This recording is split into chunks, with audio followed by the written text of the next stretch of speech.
নমস্কার বন্ধুরা, আজকে মম কিচেনে আজকে আপনাদেরকে আমি আলু সিদ্ধ করে চিংড়ি মাছের ঝোল বানিয়ে দেখাবো। চিংড়ি মাছ এখানে 1 পোয়া আছে, আমি লবণ হলুদ দিয়ে মেখে রেখেছিলাম। এখন মাছগুলো ফ্রাই করে নেব।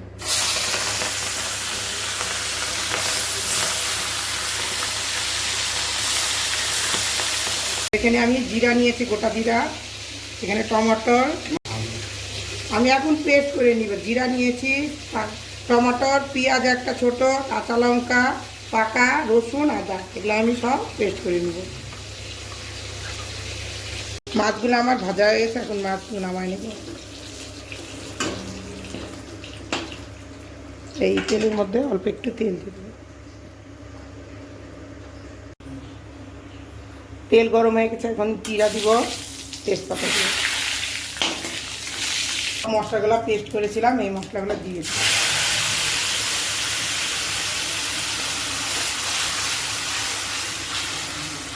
আমি ভালো করে কষানো, লবণ দিয়ে দিলাম,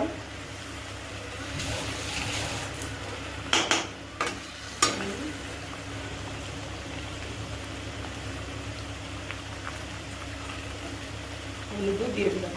আমি এটা সব ভালো করে কষাই নেব।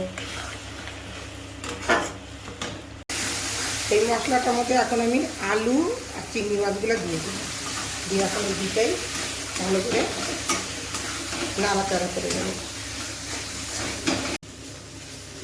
কষানো আমার হয়ে গেছে, এখন আমি ঝোল দিয়ে দেব।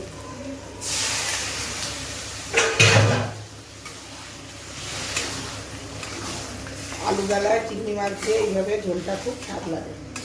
আর একটু ঝোল দিব,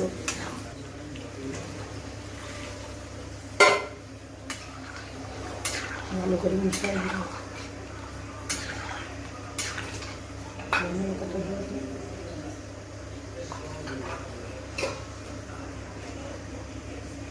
গরম মশলাও দিয়ে দিলাম।